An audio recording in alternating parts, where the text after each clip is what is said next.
shield. Ngayon, kung ipapalit nito, may appointing power ng Pangulo, sana yung hindi rin mahanapan mo na, uy, kaklase ni ganito, uy, kaibigan ni ganito, di ba? Basta lang sa track record. Oo. Alam mo, nakita ko lang solusyon doon. Dayuhan. Actually, yun na yun. Di ba? Meron mo pang natitira. Kaya tayo may kamag-anak sa iba't ibang lugar. Pero yung mga unang pangalan na lumutang, parang magaganda. Tanyada, Jokno. Babi Tanyada. Parang Jokno, pwedeng, yes. pwedeng balikan at reviewin nila. At least wala kang Si Father Ed, Governor Ed Panlilio, meron siya si Atty. Francis Tolentino. Ay, Atty. Francisco. Yung lagi nagpa-file ng petisyon pag may toll hike. Yung talagang ano siya. Active. Active. May nakikita siya mga ganitong mali. Nakaabang siya kagad. So, abangan natin ang susunod na kabanata. Ako, William Santiago pa rin. Yun ang gusto. Walang lulusot. Naku, yung mga fungus face magtatago na. At eto ha, pakatandaan niyo mabuti sa linggo, Mother's Day na. Kaya naman, sari-sari na mga pakulo para mapasaya ang ilaw ng tahanan. Gaya na lamang ng social networking site na Facebook, kung saan bumibida bilang profile photos ng ilang users ang kanilang mga pinakamamahal ng mommy. Tinawag ang pakulo na ito na Mother's Day meme.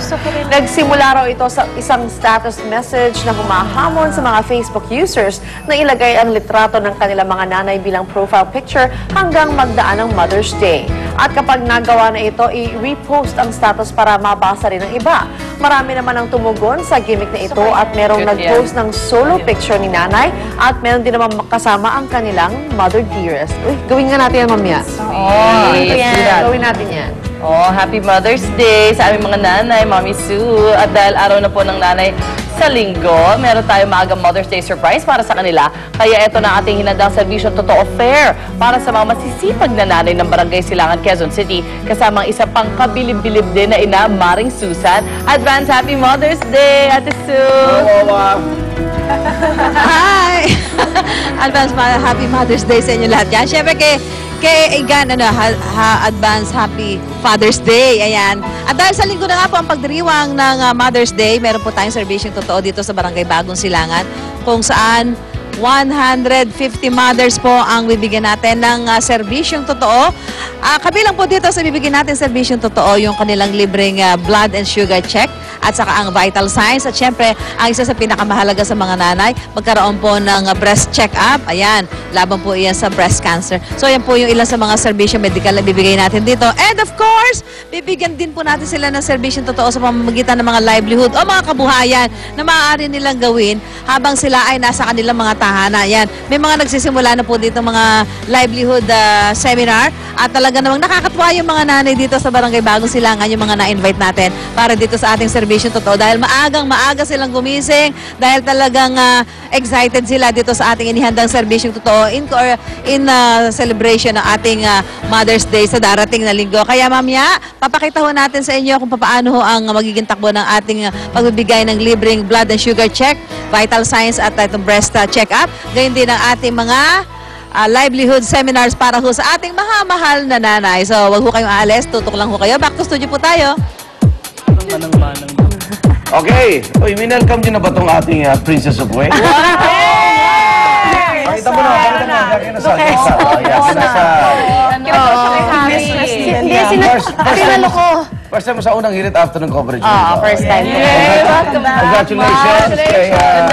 Engaged na po siya. Engaged na ako sa unang hirit. At gusto lang malaman itong aking mga, may mga asawan itong kasama natin dito, mga miss ha. Ano pangalan ng audio man mo? Bakit diba? Tinanong ko lang sa kanya kanina. Isa siyang Slovakian. Yun lang na hindi ko ma-pronounce yung pangalan niya. Slovakian. Oo. Samantala, isang ayan, isa pong daredevil naman ang nagpasikat sa pagtalon naman sa isang bangin sa Chile. At hindi lamang basta pagtalon ho ang kanyang ginawa, kundi sumakay pa siya sa isang motorbike. Wow. Tinalon po ng base jumper na si Julio Munoz ang may 3,000 talampakan na bangin bago niya binuksan ang kanyang parachute. May parachute. Pero po sa kalagitnaan naman ng kanyang jump, ay nabitawan niya ang motorsiklo. Ayon naman sa naturang daredevil, paraan daw niya ito para ipakilala ang naturang death-defying stunt sa mga taga-Chile. Sayang ang motor. Sayang ang motor. Sana walang nabagsakan yung motor, ano? Ibang Ano mo ang script hindi talaga kaya? yan. Kaya ba nung parachute yung weight ng motor? Kaya binitawan niya? Baka nga, Pero gravity, ang bigat nun eh. He has to hold on to it. Sana kung nakatali siya doon, di ba? At samantala, may mahigit 1 million hits na sa YouTube video kung saan tangkol ang pambabato ng itlog kay teen pop heartthrob Justin Bieber. Nangyari daw ito habang nagpa-perform si Justin sa kanyang concert sa Sydney, Australia. Flying eggs, potato soup salad, former Hindi ko sexual makita. range. Sorry, kitang-kita sa video Ayun, kung paano nahulog Ayun, oh. ang mga itlog Ba't di- mula sa ba't di nabasag? taas at nabasag. Or May nabasag sa mabasag? entablado. Ayun! Swerte namang walang tumama kay Justin. Tuloy naman nag-perform si Justin na parang walang nangyari. Kinasuhan na ang kabataan na umakyat pa sa bubong ng venue para lambatuhin si Bieber. Baka hindi siya nakabili ng ticket. Hindi, Kaya kaya kasi kaya tinapunan niya. Wala effects na pata. Egg ko, egg mo, egg. Kaya yung mga bagets na nakakita niyan, galit na galit yung anak ko eh. Sure. Everyone did Hindi, that. actually, tingnan mo. Ang kinakanta niya kasi yun, may bilog, may bilog, may bilog. Wow! International pala yung campaign natin Kaya binagsakan siya na. Pero wala naman sa loob yung nagbalto sa taas pala eh. Umakyat sa bubong. Buti nahuli Buti nahuli siya. Nag-effort pa siyang umakyat sa Oo, pero nahuli naman eh. Malaboni, ha? Baka hiniwalayan siya ng girlfriend niya. Akyat bahay. Baka hiniwalayan siya ng girlfriend niya dahil kay Justin Bieber. Okay. O, ito na. Storya, no? Mga showbiz balita ni Ms. Lou Andy. Luan. Hi, Lou. Umakyat pa. Hi guys! Oh, medyo panglalaki yung boses ko. Magandang umaga pa sa inyo lahat. Narito na po ang ating fresh na showbiz chika ngayong Fun Friday. At good news po ito para sa lahat ng Glee fans dyan. Ang inyong paboritong US TV musical magkakaroon na po ng pelikula. At hindi lang yan basta-basta pelikula dahil mapanood ang paborito nating Gleeks in 3D. Tampok sa naturang pelikula ang gaganaping North America tour ng cast na tinatawag na Glee Live in Concert. Posible raw i-release sa Amerika ang naturang pelikula sa darating na Agosto. Tinutuksutan din hanggang... O, eto na, tayo na. Ay, oo nga. Hirit panahon. Love and you bear, love.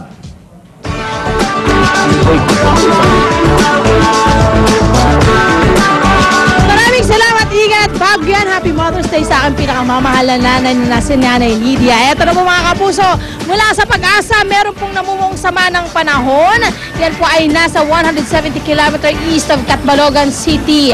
Kaya naman po ang Bicol, Visayas at Hilagang Mindanao, makakaranas po ng madalas na maulap na kalangitan na may mga pag-uulan at pulupulong pagkitna at pagkulog. Ingat-ingat po sa bandang Visayas at Bicol, dyan po medyo magkakaroon ng posibleng pagbabaha po sa inyo.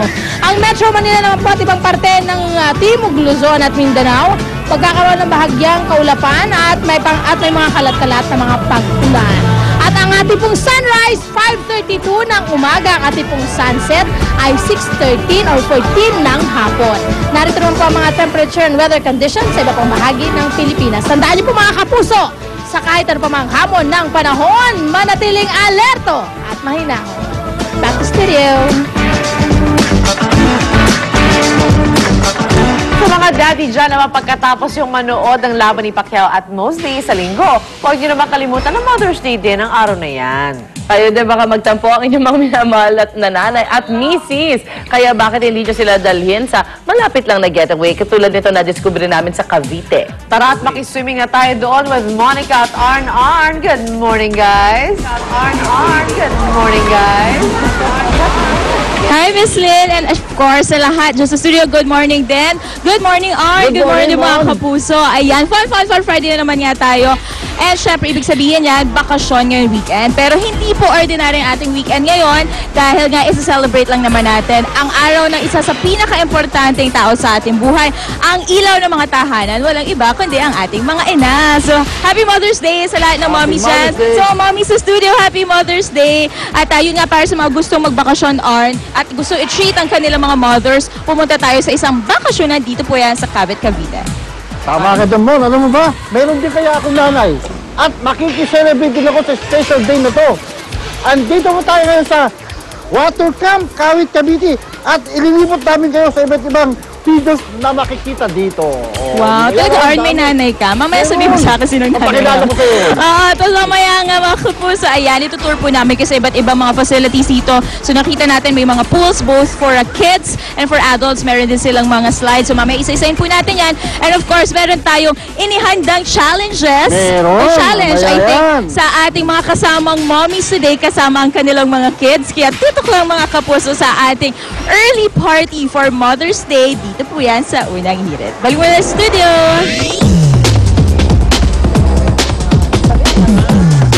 Okay. Tutok lang mga ikan at maraming pa kaming sorpresa sa ating mga pinakamamahal na nanay.